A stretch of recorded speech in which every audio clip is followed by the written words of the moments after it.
tan importantes como el presidente del Congreso, el alcalde de Lima, los directivos de USIL, a Raúl Discanseco y a Luciana, muchísimas saludos y agradecimientos y felicitaciones por la gran idea que tienen.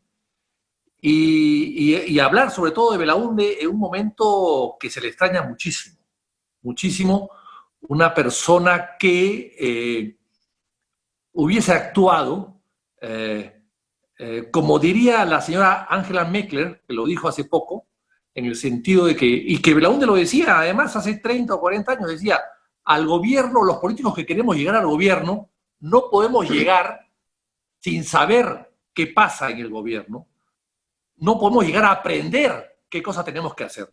Hay que llegar sabiendo cuál es el problema, conociendo el problema y llegar, por supuesto, con la intención de solucionar esos problemas. Eso lo dijo Belaúnde y ahí están sus dos gobiernos. Yo creo que aquí hay que distinguir varias cosas. Ha hecho una larga exposición el presidente del Congreso con una serie de detalles sobre la vida de Belaúnde. La vida de Belaúnde era muy dilatada, 90 años vivió.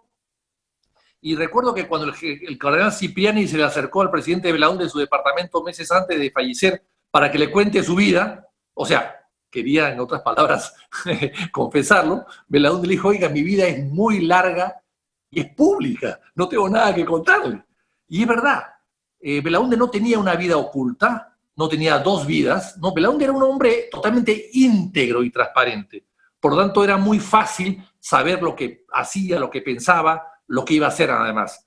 Y lo que decía Bedoya en una época era, Belaúnde tenía una especie de euritmia, o sea, era un hombre que tenía un pulso regulado, un pulso que era un equilibrio, un hombre equilibrado, un hombre que sabía poner fuerza cuando se necesitaba tomar decisiones con fuerza y un hombre que ponía la habilidad cuando había que solucionar temas con inteligencia y con habilidad. Pero Belaúnde tiene 4 etapas a mi modo de ver. Una etapa, la primera, hasta el año, digamos, 45, que es la niñez, la juventud, exiliado por su familia, su padre exiliado, y por lo tanto él estudió en Francia. Sin embargo, a pesar de eso, la escuela del Perú la tenía en casa. Su padre fue un gran conocedor del Perú y un gran amante del Perú y le transmitió al hijo, evidentemente, ese gran conocimiento del país estando lejos de su país. Yo creo que fue muy importante la escuela casera, la escuela familiar del presidente Belaúnde en su momento. Luego llega al Perú, es diputado del año 45, conforme ya lo ha dicho el señor Merino, y bueno, plantea una censura al presidente Odría, que por supuesto que no prosperó en ese momento, el APRA no se subió al carro, y Odría poco tiempo después, pocas semanas después, da el golpe de Estado y se queda 8 años.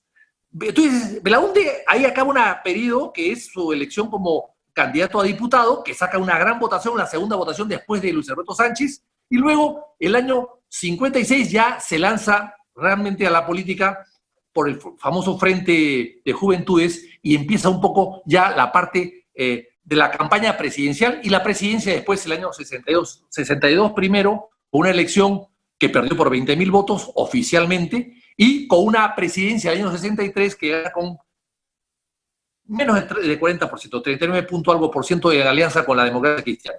Y viene la etapa del Belaúnde gobernante, que 2 gobiernos, y acá ya se han descrito todas las obras que hizo, que fue evidentemente un hombre que llegó porque sabía lo que tenía que hacer. Pero lo que importante son las reformas que hizo. El Banco de la Nación es una gran reforma que poca gente rescata, pero es una reforma del Estado, es una reforma de las finanzas públicas. La reforma política, gran reforma política, es el voto democrático, los gobiernos locales democráticos. Yo creo que esto hay que resaltarlo. Y hay que resaltar también que el Perú crece con Belaúnde en esos años un promedio de 5.5%, uno de los países que más crecía en América Latina. Luego viene el golpe de Estado, que le quita 12 años a Belaúnde de actividad política en el Perú, y recorre el mundo, viaja por todo el mundo, y luego viene su regreso al Perú y su elección para una segunda vicepresidencia. Y en la segunda presidencia surgen 2 cosas que hay que resaltar y que la gente se dedica un poco a la obra, que fue muy grande, pero no a 2 temas que lo hacen a Belaúnde estadista. El conflicto con Ecuador, el falso Vaquicha, que él lo resuelve y porque conocía el tema, porque conocía la Correa del Cóndor, porque había caminado por ahí, y logra llegar y exigir a los militares peruanos que desalojen al invasor en ese momento.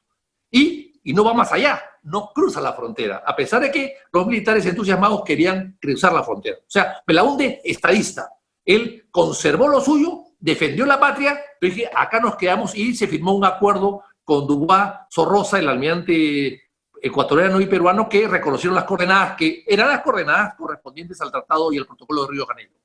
Pero luego viene otra etapa de la parte internacional, que es la imagen de Belaúnde hacia afuera, que es la Guerra de las Malvinas.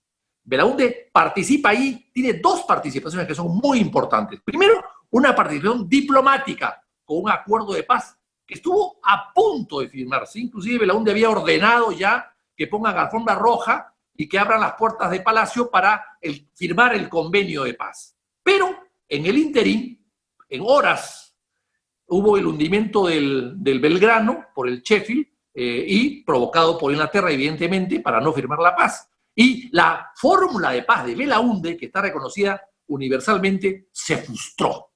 Se frustró, y también por la poca interés o la desidia o pereza para resolver las cosas del presidente Galtieri, general Galtieri, presidente de la Argentina. Pero luego viene la segunda etapa. Una vez fracasada la fórmula de paz, viene la guerra y el apoyo a la guerra. El apoyo a la guerra, y Belaúnde apoyó la guerra, no con tropas como le pedían, no con barcos porque no podía irse por Chile, etcétera, sino lo apoya la guerra a través de aviones y pertrechos de guerra, y eso fue fundamental para que Argentina pueda hacer un buen papel de la guerra, aunque la guerra, lógicamente, con una gran potencia como Inglaterra, era muy difícil de ganar. Entonces yo creo que ahí hay dos cosas importantes. Y finalmente, para terminar, quiero decir lo siguiente. Cuando Neil Armstrong pisó la Luna, desde la Luna vio al Perú, vio la Tierra y vio al Perú. Claro, por otro lado veía la muralla china, que es lo único de la obra humana que se ve, pero la otra obra que se veía, no humana, de la naturaleza, era la cordillera de los Andes.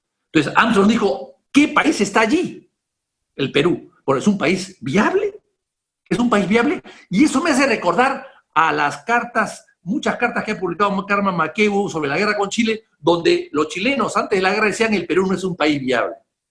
El Perú es un país desordenado, es un país caótico, el Perú es un país que hay que conquistar. Entonces, yo creo que aquí Belaúnde se dio cuenta que la única manera de fortalecer este país, que son varios en uno solo, varios países en un solo territorio, era la integración. Y por eso es que se dedicó a la integración. Y la mejor integración, evidentemente, eran las carreteras. Belaúnde se dedicó a hacer carreteras e integrar el país a través de las carreteras. Miles de kilómetros que hizo Belaúnde. Y finalmente, para terminar, yo quisiera terminar leyendo una frase de Belaúnde cuando dejó el poder, el año 85. Porque la otra etapa, que ya no la tocaremos por cuestiones de tiempo, es la etapa después de los gobiernos del magisterio maestro, del magisterio del patriarca, que se dedicó, después de gobernar, a darnos lecciones de vida a todos los peruanos. Y yo quisiera decir lo siguiente. Bueno, Vargas Llosa, cuando murió Belaúnde, escribió un lindo artículo que decía, Belaúnde pertenece a esa dinastía de líderes latinoamericanos muy honestos, muy responsables, muy idealistas, muy patriotas y siempre con un gran ejemplo. Y para terminar, quiero terminar con esta frase de Belaúnde que la dijo bajando las gradas del poder el 28 de julio de 1985. Dijo lo siguiente. Bueno, en realidad el día anterior a dejar el poder, ¿no? Dijo, mañana, dijo Belaúnde, oh pueblo peruano, bajaré estas gradas del Palacio Presidencial no para alejarnos, sino para estar más cerca de ti, más cerca de tus dolores y de tus esperanzas, después de haber trabajado en el gobierno con el pensamiento puesto en tu dignidad incanjeable. Muchísimas gracias.